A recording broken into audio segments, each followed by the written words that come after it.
there, I'm Steve, and welcome to Jamsin Entertainment, and welcome to the conversation. Before we get started, there are many ways you can help grow this channel. One is by clicking on the Amazon link below and getting your copy of The Finest Hours. Like and subscribe to the channel so you never miss a conversation, but most importantly, please share this video. Get the word out that there's a community where we can talk about all the things that we love. Today on Throwback Thursday, as I mentioned my little opening, we're looking at The Finest Hours, starring Chris Pine, Casey Affleck, Ben Foster, Eric Bana, and Holliday Grainger. This takes place in Massachusetts, 1952. Chris Pine, Ben Foster, and Eric Bana are all in the Coast Guard. Eric Bana is the leader there. They don't really give out ranks, and I'm not sure, unfortunately, I don't know how the ranks in the Coast Guard work. But Chris Pine is Bernie Weber in this movie. Casey Affleck is an engineer on a ship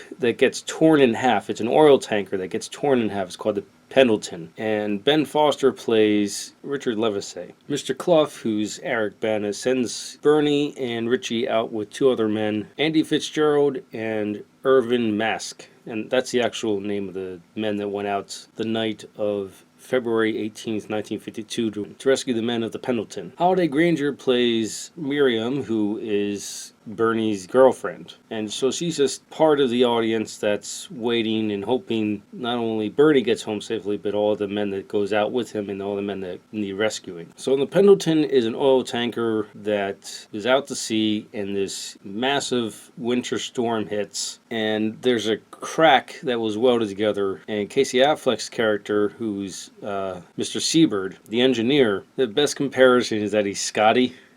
Of course, Chris Pine is basically playing Kirk again.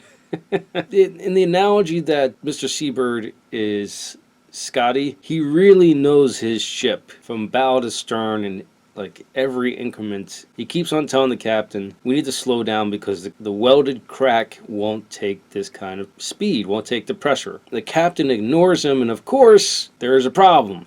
The ship gets torn in half, and the reveal of that is this one guy is sent up to tell the captain what's going on, and he has to walk like a gangplank or something from one end to the other. Well, he can't make it to the bridge because half the ship is gone. This movie does an amazing job of immersing you in this extremely cold and frigid and wet environment, and puts you in there with these sailors. Now on the Coast Guard side, Mr. Clough sends out Bernie with his crew of 3 men, which would include Richie, Andy, and Irvin. And they're all worried about passing what's called the bar. It's this section of the ocean in this area out in Massachusetts that's extremely rough, and in storms like this, no one survives until this time. And back on the ship, all the men are arguing whether to stay and do nothing and just wait for rescue, or get in the lifeboats and try to make it to shore. But Mr. Seabird has a third option, and it's difficult to get this group of men to agree on anything.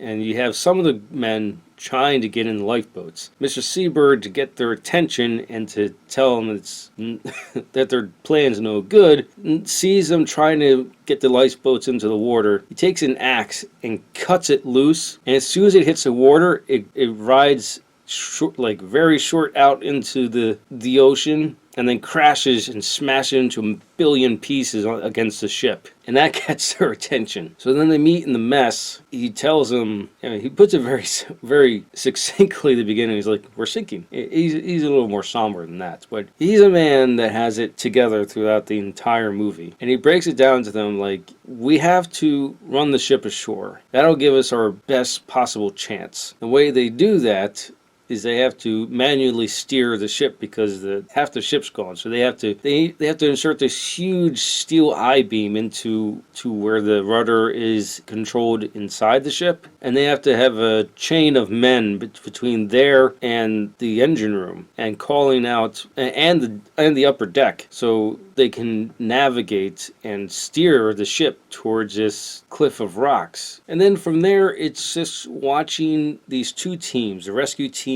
and the tanker team doing everything they can to survive. And it's just a nail-biting experience to watch it. Now, it's an odd way of how I found out about this movie. I never would have heard of this movie if it weren't for Disney having their own movie subscription service. I'm not sure if they still do it because now they have Disney Plus, but at one point in the mail, I got a brochure, for lack of a better term, saying you can buy 4 movies for $0.25, so $1. It's actually how I got the first Guardians of the Galaxy movie. And I got 3 like Disney animated movies with it. I signed up for it. I didn't realize I was also signing up for a subscription at the time. So one day, this movie just appears on my doorstep. I was like, that's weird. And then I check my bank account and I see that I was charged $30 because they send you out a movie a month, I'm pretty sure. And that's how I came to find The Finest Hours. Never would have heard of it other than that. It came out in 2016, but I don't really